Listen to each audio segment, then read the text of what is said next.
नमस्कार प्यारे साथियों। देखिए, आपको मालूम हो चुका है कि एनसीएल हेम ऑपरेटर यानी डंपर की वैकेंसी आ चुकी है। तो अब आप देर बिल्कुल मत कीजिए, आप अपने तैयारी में पहले से ही लग जाइए।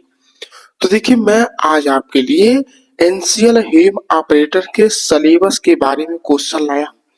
देखिए, सिलेबस आप जानेंगे तभी आप अपनी तैयारी का लेवल बना पाएंगे। तो पहले हम सिलेबस जानते हैं कि क्या क्या क्वेश्चन आएंगे, कहाँ कहाँ से क्वेश्चन आएंगे।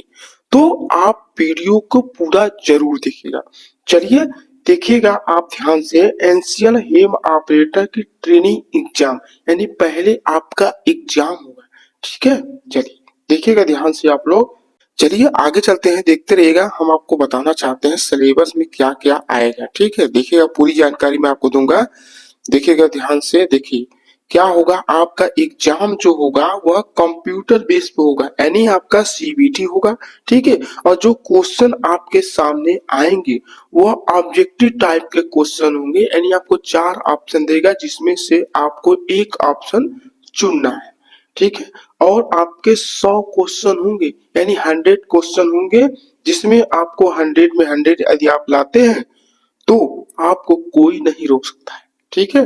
तो आपको 100 में 100 लाने का पूरा प्रयास कीजिएगा, ठीक है। तो 100 मार्क का क्वेश्चन होगा और 100 क्वेश्चन होगा, यानी एक क्वेश्चन 1 नंबर का होगा, ठीक है। और आपको समय दिया जाएगा 90 मिनट, यानी 1.5 घंटे का समय दिया जाएगा, जिसमें आपको 100 क्वेश्चन करना है। और एक चीज स्टूडेंट के लिए बहुत बड़ी खबर यह है कि निगेटिव मार्किंग बिल्कुल नहीं है। आप क्वेश्चन आंख बंद करके पूरा करके जरूर आइएगा, ठीक है। तो निगेटिव मार्किंग नहीं है, इसलिए आपको परेशान होने की जरूरत नहीं है। नो निगेटिव मार्किंग, ठीक है।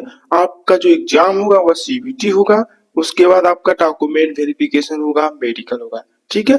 और आप जो फॉर्म अभी अप्लाई करेंगे तो एनसीएल की यह वेबसाइट है, इस पे आप लॉगिन करके आप अपना फॉर्म अप्लाई कर सकते हैं। रजिस्ट्रेशन करके आप फॉर्म को भर सकते हैं। कितनी तारीख से? 9 अप्रैल से फॉर्म भराना स्टार्ट हो जाएगा, ठीक है। चलिए आगे देखते हैं और जानकारी मैं आपको दूंगा। देखिएगा 100 क्वेश्चन हो, अब मैं आपको बता दिया हूँ 100 नंबर के होंगे, यानी एक क्वेश्चन 1 नंबर का, 100 क्वेश्चन यानी 100 नंबर। 90 मिनट का समय होगा और एक सही करेंगे तो आपको 1 नंबर मिलेगा। नो निगेटिव मार्किंग होगा। आप किसी भी लैंग्वेज में एग्जाम दे सकते हैं, या हिंदी या इंग्लिश, उर्दू, मराठी, जिसमें भी होगा आप उसमें दे सकते हैं। तो आपको सिर्फ समझना है, ठीक है।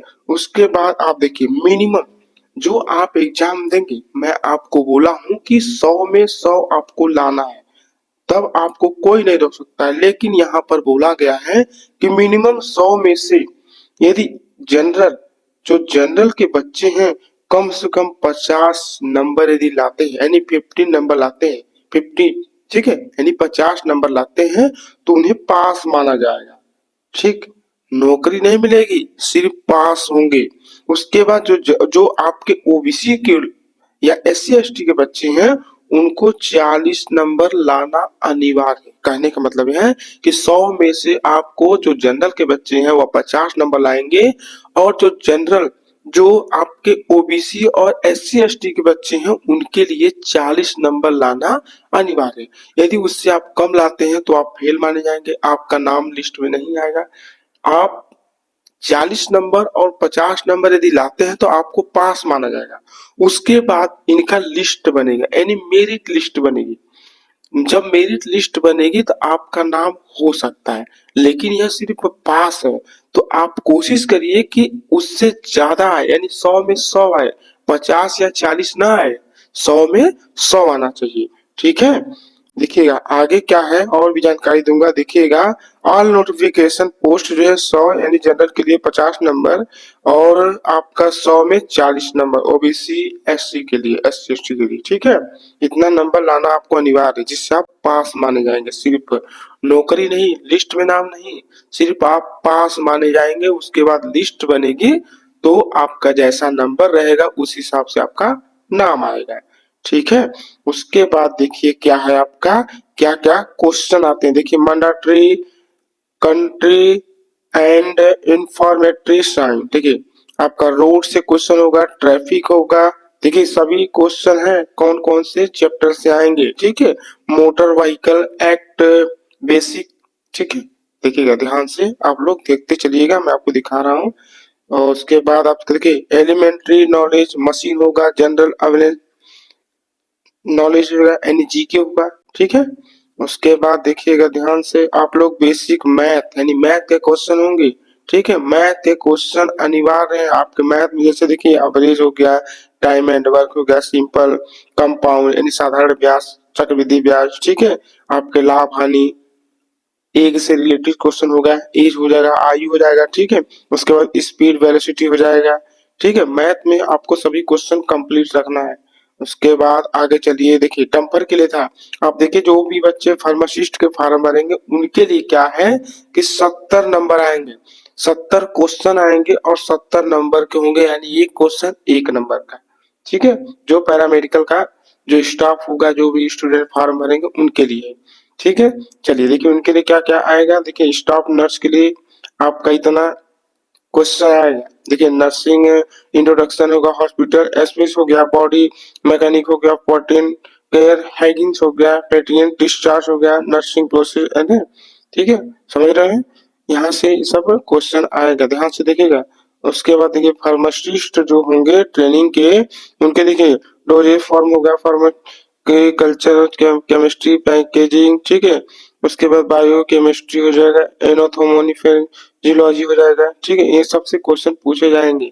आगे चलिए और देखिए उसके बाद टेक्निकल पैथोलॉजी के जो भी स्टूडेंट होंगे उनके लिए आपका सैंपल कलेक्शन, स्टेरिलाइजेशन, हेमेटोलॉजी, यहाँ से क्वेश्चन पूछे जाएंगे, ठीक है। ये आपका बताया है कि कहाँ कहाँ से क्वेश्चन पूछेंगे, तो आपको तैयारी सिलेबस के अनुसार करना है। देखिए टेक्नीशियन डेंटल जो भी होंगे उनको यहाँ से पूछा जाएगा, यानी अप्लाइड फिजिक्स हो जाएगा, अप्लाइड केमिस्ट्री, ओरल एनाटॉमी, उसके बाद डेंटल मटेरियल, डेंटल मैकेनिक हो जाएगा। उसके बाद आपका कंप्यूटर रिकॉर्ड हो जाएगा, ठीक है। यहाँ सब क्वेश्चन पूछेंगे। उसके बाद देखिए अलग अलग पोस्ट के अलग अलग क्वेश्चन होंगे, ध्यान से देखिएगा। उसके बाद फिजियोथेरेपी के जो भी स्टूडेंट होंगे उनके लिए क्वेश्चन देखिए आपको फिजियोलॉजी हो जाएगा, पैथोलॉजी होगा, ठीक है। सबसे क्वेश्चन पूछे जाएंगे। सिलेबस मैं आपको बता रहा हूँ, ठीक है। टेक्नीशियन ऑप्टोमेट्री के देखिए जो भी बच्चे होंगे, ओकुलर एंटोमी हो जाएगा, ऑप्टिक्स हो जाएगा, विजुअल साइंस हो जाएगा, ठीक है। ये सबसे क्वेश्चन पूछे जाएंगे। उसके बाद देखिए रेडियोग्राफर जो भी स्टूडेंट फॉर्म भरेंगे उनके लिए ये सब क्वेश्चन आएगा। तो आप सिलेबस आप जरूर देखिएगा। ईसीजी देखिए जो ईसीजी के बच्चे होंगे उनके लिए क्वेश्चन पूछेगा, ईसीजी बेसिक, यानी आपको ट्रेनिंग है एक तरह से, जो एग्जाम ले जा रहा है वो ट्रेनिंग ही है, ठीक है। तो हार्ट है, ये सब क्वेश्चन है। उसके बाद चलिए आगे देखते हैं इसमें फिर क्या होगा आपका। देखिएगा जीके जीएस का नॉलेज होना चाहिए, यानी इंडिया, जियोग्राफी, इकोनॉमी, हिस्ट्री हो जाएगा, ठीक है। जनरल अवेयरनेस हो जाएगा, स्पोर्ट, डिफेंस, करंट अफेयर हो जाएगा, रीजनिंग के क्वेश्चन आपको पूछा जाएगा, ठीक है। उसके बाद आपको देखिए क्वांटिटेटिव एप्टीट्यूड यानी मैथ के क्वेश्चन होंगे, प्रॉफिट लॉस, स्पीड वर्क, मैं आपको बताया था। तो यह क्वेश्चन सब में आपको काम देगा, ठीक है।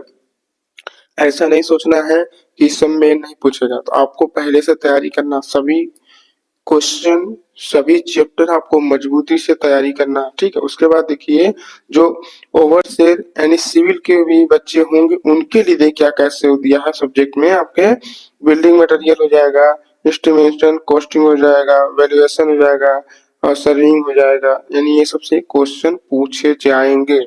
इसलिए अब देखिए एक चीज मैं आपको दिखा रहा हूँ। देखिए ट्रैफिक से भी क्वेश्चन पूछेंगे, ट्रैफिक होगा, ठीक है, क्योंकि डंपर की वैकेंसी है।